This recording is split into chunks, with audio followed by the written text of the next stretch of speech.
Everyone, welcome back to Kids Grow. आज का हमारा टॉपिक इंग्लिश के ऊपर है। कई पेरेंट्स ऐसे सोचते हैं कि हमें तो इंग्लिश आती नहीं है तो हम अपने बच्चों को क्या सिखाएंगे। लेकिन आजकल अगर बच्चों को इंग्लिश पर ध्यान नहीं दिया जाए, उनको तो ठीक से बोलना ना सिखाया जाए, तो आगे जाकर बच्चों को हो सकती है बहुत बड़ी प्रॉब्लम।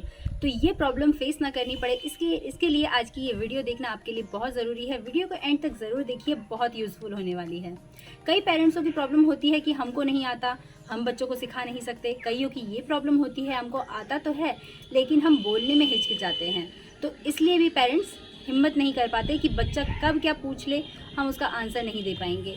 तो इसलिए कई सारी प्रॉब्लम्स होती है जब पेरेंट्स बच्चों की इंग्लिश पर ध्यान नहीं देते, उसको इग्नोर करते हुए चलते हैं। अब वो सोचते हैं कि बच्चा बाद में सीख लेगा, अपने आप सीख लेगा, हमें ज़रूरत क्या है। लेकिन ऐसा नहीं होता है। बाद में जब बच्चा किसी जॉब के लिए इंटरव्यू देने जाता है या फिर कहीं किसी कंपटीशन में बैठता है, तो फिर उसको फेस करना पड़ता है इंग्लिश को, क्योंकि इंग्लिश में वो बहुत वीक होता है, उस पर हमने ध्यान नहीं दिया होता है। लेकिन बाद में उसको ये प्रॉब्लम फेस करना पड़ता है कि मेरी इंग्लिश इतनी वीक है। और जो सक्सेस हो जाता है, जो आगे निकल जाता है, उसकी इंग्लिश की वजह से ही वो आगे निकल जाता है।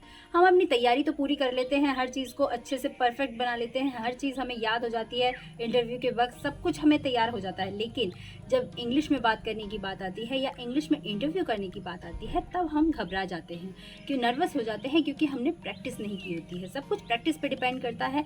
और वैसे भी कोई भी चीज़ हार्ड नहीं होती, ये तो आप जानते ही। इसलिए बच्चों को शुरू से ही शुरू करें, सब कुछ शुरू से ही। आज मैं बताऊंगी आपको कि कैसे शुरू करना है आपको बच्चों के साथ। अगर आप नहीं भी जानते हैं तो इस वीडियो को देखकर आप बच्चों को सिखा सकते हैं। तो चलिए स्टार्ट करते हैं वीडियो को। मैं आपको बताती हूँ कैसे आपको स्टार्ट करना है। सबसे पहले स्टेप 1 आपको ध्यान रखना है, teach all the words that are at home. जो भी आपके घर में चीज़ें हैं, जो भी आप बच्चा जो अपनी आंखों के सामने जो भी चीज़ें घर में देखता है, तो उसको आप इंग्लिश में उसको बताएं कि ये इसको ये कहते हैं। जैसे कि आपको एग्जांपल मैं बताती हूँ, फ़ैन है, टेबल है, डोर है, विंडो है, मतलब कुछ भी है। आप उसको उसके सामने जब भी उसको इंट्रोड्यूस करवाएं तो वो सिर्फ इंग्लिश में ही करवाएं। Only introduce all item in English. ठीक है, ये आपको सबसे पहले ध्यान रखना है। बच्चा एकदम छोटा होता है, वो घर पे कैसे भी कोई भी लैंग्वेज सीख जाता है। कोई बच्चा आज उड़िया बोलता है, कोई कन्नड़ बोलता है, भाई ये लैंग्वेज कितनी टफ होती है, तो इंग्लिश को टफ क्यों समझे। तो जिस तरीके से बच्चा वो लैंग्वेज वो कैसे सीखता है, वो क्योंकि अपने आसपास सारी चीज़ें वैसे ही सुनता है, तो वैसे ही सीख जाता है। जैसे कि वो स्टार्टिंग में सुनता आया है, वैसे ही वो उसको यूज़ करता है बोलने वक्त। तो इसी तरीके से आपको यूज़ करना है। आपको खुद कोशिश करनी है कि बच्चों के सामने उन चीज़ों को आप इंग्लिश में उसको इंट्रोड्यूस करवाएं, तो वो बच्चा वो चीज़ उसी नाम से जानेगा। आप अगर पंखे को पंखा बोलेंगे कि ये पंखा है, देखो ये पंखा घूम रहा है, या फिर पंखा चला दूँ, जो भी वर्ड आप यूज़ कर रहे हैं, सेंटेंस आप यूज़ कर रहे हैं, उसमें अगर आप ये पंखा ही यूज़ करेंगे तो फिर वो पंखा ही सीखेगा। अगर आप उसको फ़ैन समझाएंगे तो वो उसको जान जाएगा कि नहीं ये फ़ैन है। बाद में आप उसको धीरे धीरे हिंदी भी समझा सकते हैं, या फिर अपनी जो भी रीजनल लैंग्वेज है वो सिखा सकते हैं, समझा सकते हैं। लेकिन पहले आप उसको इस तरीके से इंट्रोड्यूस करवाएं। ये आपको सबसे पहले ध्यान रखना है। स्टेप 2, अब सेकेंड स्टेप है आपका, use word in sentences with action. यानी कि आप पहले जब बच्चों को वर्ड सिखा देते हैं, वर्ड का मतलब किसी भी चीज़ को इंट्रोड्यूस करवाते हैं, उसको इंग्लिश में करवाते हैं, उसके बाद दूसरा है आप उसको धीरे धीरे उन्हीं वर्ड्स को आप सेंटेंस में चेंज करेंगे। सेंटेंस में बच्चों से बात करेंगे, तो उस सेंटेंस को जब भी आप उनसे यूज़ करें उनके सामने, तो उनको एक्शंस के साथ करें। एक्शन का मतलब मैं आपको एग्जांपल देती हूँ। जैसे अब आप लाइट ऑफ़ करने वाले हैं, तो बच्चे से आप इंग्लिश में आप ये मत कीजिए। अब अपनी लैंग्वेज को अगर आप थोड़ा सा चेंज नहीं करेंगे तो बच्चा भी नहीं सीखेगा। अगर आप कह रहे हैं लाइट बंद कर रहे, तो इस तरीके से बच्चा वही लैंग्वेज यूज़ भी करेगा और वही लैंग्वेज वो सीखेगा भी। तो आप बाद में ये नहीं सोच सकते कि मेरा बच्चा इस तरीके से बात क्यों कर रहा है, क्योंकि आपने खुद सिखाया उसको। तो आप उसके साथ पहले खुद को चेंज करें, फिर उसके बाद उसको चेंज करने की कोशिश करें, वरना आप उस बच्चे से उम्मीद मत रखिए। तो सबसे पहले आपको, जैसे मैं एग्जांपल बता रही थी, आप लाइट ऑफ़ करने वाले हैं, तो आपको पता है कि लाइट ऑफ़ करने पे बच्चे को पता चलेगा लाइट बंद हो जाएगी। तो फिर उसके बाद आप उसको ऐसे उसको बोलिए कि टर्न ऑफ द लाइट बेटा।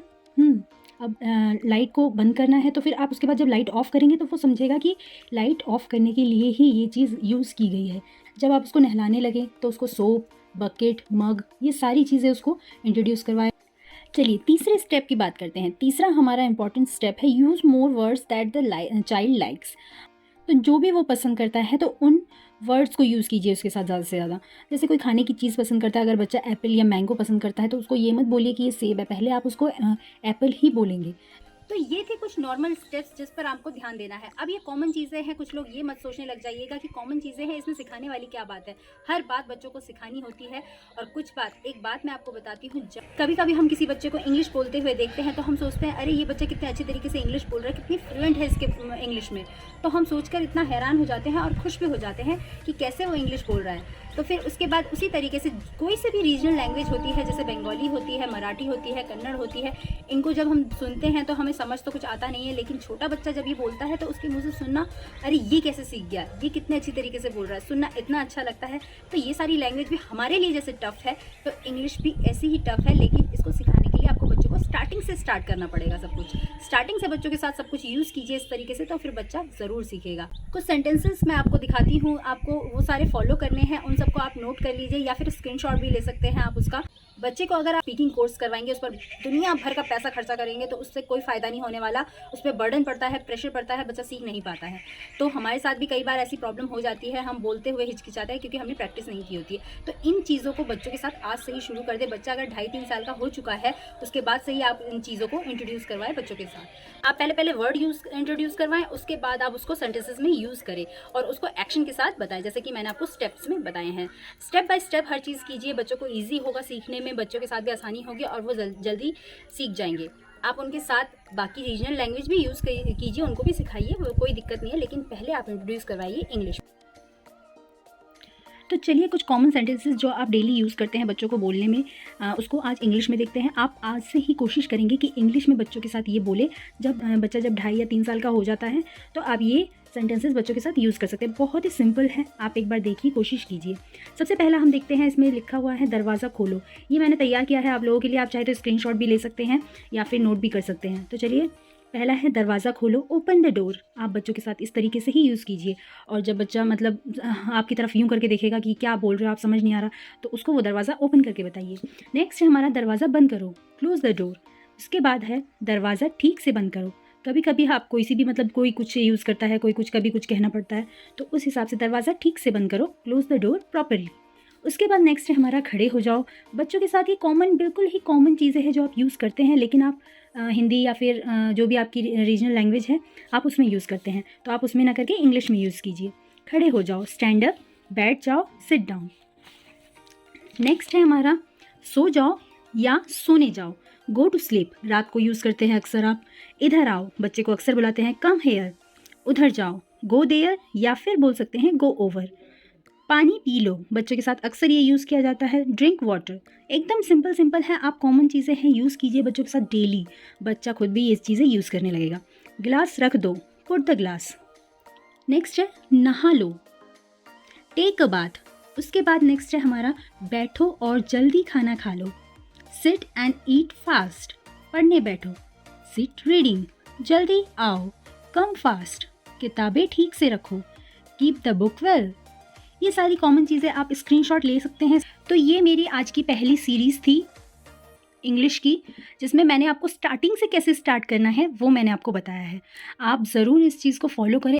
तो ये सारे सेंटेंसेस थे, इसको आप फॉलो कीजिए, जो आज मैंने बताया स्टेप बाय स्टेप, इनको फॉलो कीजिए, सेंटेंसेस को यूज़ कीजिए, डेली यूज़ कीजिए इनको बच्चों के साथ। ये फॉलो करने के बाद आप ज़रूर देखेंगे कि कुछ इंप्रूवमेंट ज़रूर आया है।